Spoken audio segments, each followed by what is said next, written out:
South Africa making it to the final of the T20 World Cup in 2024 was a historic achievement for them because, believe it or not, up until this point, they've never once played in the final of an ICC World Cup. But that doesn't mean that they've not played in the final of an ICC tournament because, believe it or not, they actually have an unbeaten record as far as ICC tournaments go. They've played in only one final and they've won that one final. Pretty impressive, right?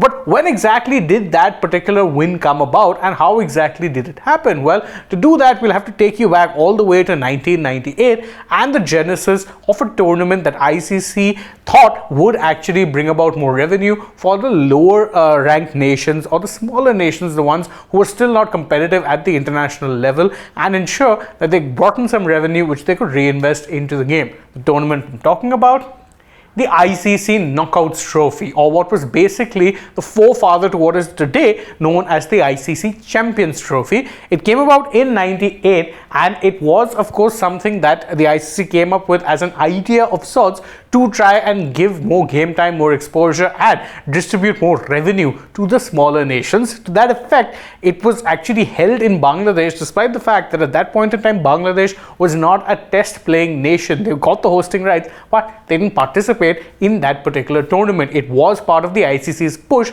to try and ensure that cricket, which was gaining popularity in the country, would actually be given more prominence in the not so distant future. And as I said, it was the precursor to the ICC Champions Trophy and saw all 9 teams take part. Now, the reason it was called the Knockouts Trophy is because it was a simple concept. You had 9 teams who were playing, of course, whittled down to 8, and then they'd play in a quarter-final like format. So you'd have a quarters, a semis, and then a final. Easy, very small, and the reason for that, very, very simple. The ICC didn't want to take away from the importance of the ODI World Cup, and they wanted to see this purely as one of the smaller tournaments. They didn't want any tournament to come and eclipse the World Cup, which at that point was very much seen as their cash cow, which is understandable.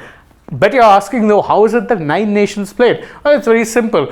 2 nations ended up playing a playoff to ensure that they would be the 8th team. Those 2 nations were Zimbabwe and New Zealand. New Zealand eventually won that match and thus they were the 8th team included in the tournament. As for South Africa, they were not seen as one of the pre-tournament favorites going into this particular tournament for one very simple reason. A lot of their top players had pulled out due to injury issues. There was no Lance Klusener, there was no Alan Donald, there was no Sean Pollock. All of these guys who were mainstays of that South African side, they were not part of this particular tournament, and South Africa were definitely seen as the underdogs, but perhaps that is what worked out for them because their run to the title was pretty simple. They won all 3 games and in pretty comfortable fashion. They started off by beating England by 6 wickets in the quarterfinals, and that 6-wicket victory is even more impressive when you consider that they basically chased down 280 odd with some overs to spare.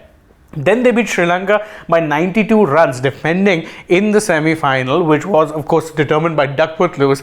Given the kind of bad luck that South Africa have had when it comes to rain and ICC tournaments over the years, it does seem weird to look back and look at a positive result which was rain impacted, but that is in fact what actually happened. And then they beat the West Indies by 4 wickets in the final, and again it wasn't one chase that had them in overdue trouble, despite the fact that they did lose 1 wicket too many in the middle phases of the game. So that was their run. They were led of course by Hansi Cronje, who was in exceptional form throughout the tournament. They had another young player coming up at that point in the name of Jacques Kallis, wonder what happened to him, who was also in phenomenal form with both bat and ball throughout the tournament. So this was a South Africa side that seemed primed for great things.